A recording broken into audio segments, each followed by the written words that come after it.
বন্ধুরা, এটা তো আমরা সবাই জানি যে আমাদের পৃথিবীর 70% জায়গায় পানির নিচে অবস্থিত, আর যার মানে এটি হয় যে আমাদের পৃথিবীর অর্ধেকের বেশি জায়গায় এখনো আমাদের থেকে অপরিচিত এবং রহস্য দিয়ে ঘেরা। সমুদ্রের অসীম গভীরে যে কোনো ধরনের জীবনের অস্তিত্বই থাকতে পারে। মানুষের চিন্তার থেকেও বাইরে আলাদা আলাদা আকারের, ধরনের এবং বিশাল আকৃতির জীবেরা এই সমুদ্রের গভীরে বসবাস করে। এর জন্য এই ব্যাপারটিতে কোনো সন্দেহ নেই যে যেই সকল জিনিস বর্তমানে আমাদের কাছে কাল্পনিক মনে হয় তা হয়তো ভবিষ্যতে যেয়ে বাস্তব হতে পারে।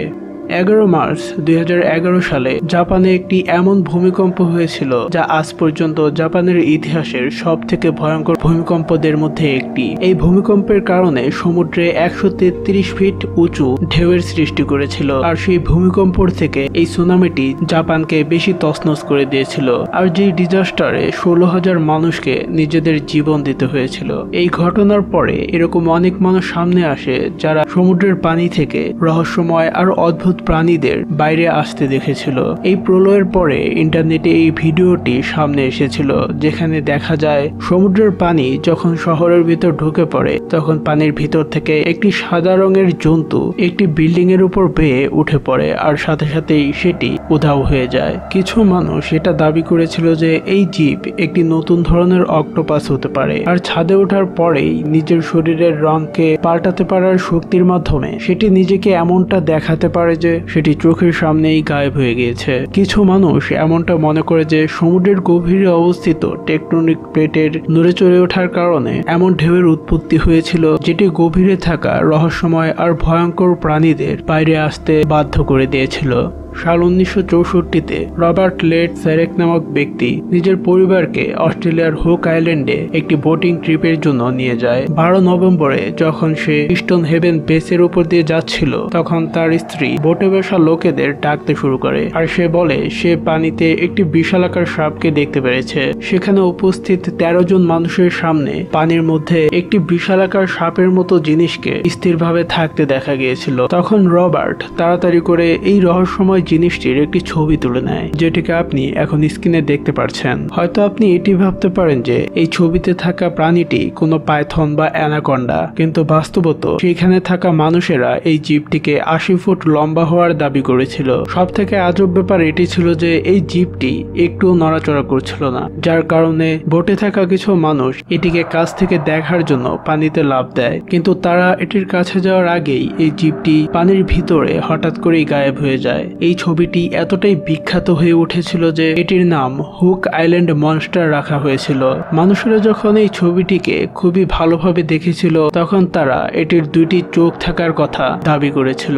এই অবজারভেশনের কারণে এই কথাটি আরো বেশি দৃঢ় হয়ে উঠেছিল যে এটি কোনো প্রকারের একটি জীবিত প্রাণী ছিল। যেটি কি ছিল সেটি আজ পর্যন্ত জানা যায়নি।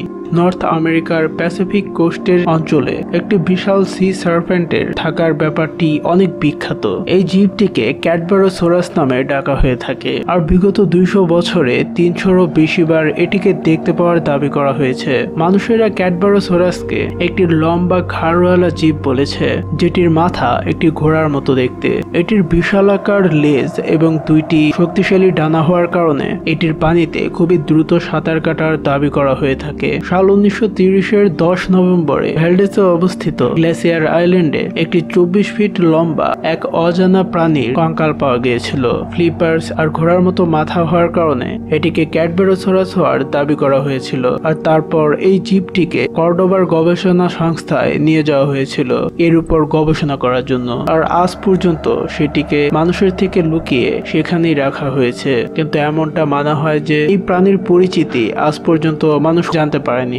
এর থেকেও ভয়ঙ্কর ঘটনা আজ থেকে 121 বছর আগে 1920 সালে দেখা গিয়েছিল। কানাডার একটি নদীতে 9 জন ফিশারম্যানের একটি গ্রুপ এটি দাবি করেছিল তারা এমন একটি রহস্যময় প্রাণীকে ধরেছিল, যেটিকে তারা ক্যাডবারোসোরাস হওয়ার দাবি করেছিল। আর সেই সময় ক্যাডবারোসোরাসের কাহিনী এতটা প্রচলিত ছিল যে যখনই মানুষেরা এই জীবটির আটক হওয়ার কথা জানতে পারে, তখন সেই সময়ের বিখ্যাত সাংবাদিকেরা এই প্রাণীটির ছবিকে নিজের ক্যামেরায় বন্দী করে নিয়েছিল।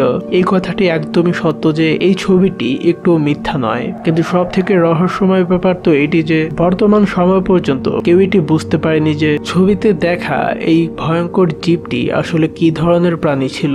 বিজ্ঞানীদের মতে মানুষেরা এই ধরনের জীব এর আগে কখনই দেখেনি, আর ইতিহাসেও আমাদের এই ধরনের কোনো প্রাণীকে দেখতে পাওয়ার কোনো প্রমাণ পাওয়া যায় না। সেই লোকেরা এই জীবটির সাথে কি করেছিল সেটিও একটি বড় রহস্য হয়েই রয়ে গিয়েছে। সাল 1864-তে আমেরিকান সিভিল ওয়ারের সময় একটি রহস্যময় ছবি নেওয়া হয়েছিল। এই ছবির পিছনের কাহিনী কিছুটা এমন ভাবে বলা হয়েছিল যে কিছু আমেরিকান সৈনিকেরা একটি বিশাল উড়তে পারা পাখিকে মিসিসিপির উইজবাগ সিটিতে মেরে ফেলেছিল। তারা এটি বলেছিল যে তারা এই বিশালাকার পাখিটিকে এর আগে কখনোই দেখেনি। তারা এটি দাবি করেছিল যে সেই দানবাকৃতির পাখিটির পাখাই 20 ফুট আকারের ছিল, আর এটির পুরো শরীর 35 ফুট লম্বা ছিল। হতে পারে সেই সময় সেই সৈনিকেরা ওই পাখিটিকে চিনতে পেরেছিল না, কিন্তু এই ছবিটিকে ভালোভাবে দেখার পর আমরা এটি বুঝতে পারি যে এই পাখিটি হয়তো আজ থেকে 6.5 কোটি বছর আগে বিলুপ্ত হয়ে যাওয়া টেরানোডন অথবা কোয়েটজাল কোটলাসের মতো উড়তে পারা ডাইনোসর ছিল। হতে পারে কোনোভাবে ডাইনোসরের এক্সটেনশনের সময় এই উড়তে পারা ডাইনোসরের কিছু প্রজাতি বেঁচে গিয়েছিল, যারা দেখতে দেখতে বর্তমানে একদমই বিলুপ্ত হয়ে গিয়েছে। আর এমনটা হতে পারে যে এই পাখিটি ছিল তাদের শেষ বংশধর। শুধু আমেরিকান সিভিল ওয়ারেই নয়, দ্বিতীয় বিশ্বযুদ্ধ এবং আরো কিছু যুদ্ধতে সৈনিকেরা টেরানোডনের মতো বিশালাকার পাখিদের দেখতে পাওয়ার দাবি অনেক জায়গাতেই করেছে। আর যদি এই ছবিতে দেখতে পাওয়া প্রাণীটি কোনো টেরানোডন নাও হয়ে থাকে, তারপরও এই দানবাকৃতির পাখিটির পরিচয় বের করা খুবই কঠিন একটি কাজ। এটি কোনোভাবেই এমন কোনো প্রাণীর মতো দেখতে নয় যেগুলোকে দুনিয়ার মানুষেরা এর আগেই দেখেছিল। আপনি যদি আমাদের চ্যানেলের সব ভিডিও দেখে থাকেন তাহলে তো আপনি হিম মানব বা বরফ মানব বা ইয়াতির সম্পর্কে অবশ্যই জানেন। যুগ যুগ ধরে বানর এবং মানুষের মিশ্রণের মতো আকৃতির 10 থেকে 12 ফুট লম্বা বিশাল আকৃতির এক জীবের পৃথিবীতে থাকার কথা বলা হয়ে আসছে। এই ছবিটি 1894 সালে নেওয়া হয়েছিল, যেখানে এমনটা দাবি করা হয়েছিল যে জমিনে পড়ে থাকা এই প্রাণীটি বরফের পাহাড়ে থাকা একটি বিশাল আকৃতির ইয়াতি হবে। আর এই ছবিটির স্পেশাল ব্যাপার এটি যে ইয়াতিকে দেখতে পাওয়ার দাবিগুলোর মধ্যে এটি প্রথম ছবি ছিল। শুধু এটুকুই নয়, এই ছবিটির পিছে একটি আজব ধরনের ঘটনাও রয়েছে। এর অরিজিনাল ফটোটিকে হাডসন্স বে কোম্পানিতে রাখা হয়েছিল, যেটিকে কানাডিয়ান সরকার চালায়, কিন্তু এত সুরক্ষার পরেও এই ছবিটি চুরি হয়ে গিয়েছিল। আর মানুষেরা এমনটা মনে করে যে এই কাজটি সরকারি কোনো কর্মকর্তাই করেছিল। আর যেই ঘটনাটি এই প্রশ্ন তুলে যে হয়তো সরকার হিম মানবের সাথে জড়িত কোনো ঘটনাকেই বাইরে আসতে দিতে চায়নি। সাল 2019-এ ভারতের কিছু সৈনিকেরা একটি টুইটে এই দাবি করেছিল যে তারা ইয়াতির পায়ের ছাপ দেখেছে, যেটি তারা হিমালয় থেকে তুলেছিল। আর এই পায়ের চিহ্নটি 32 ইঞ্চি লম্বা আর 15 ইঞ্চি চওড়া ছিল। আর সৈনিকেরা এটি পুরোপুরিভাবে বিশ্বাস করেছিল যে এই চিহ্নটি কোনো ইয়াতিরই হবে।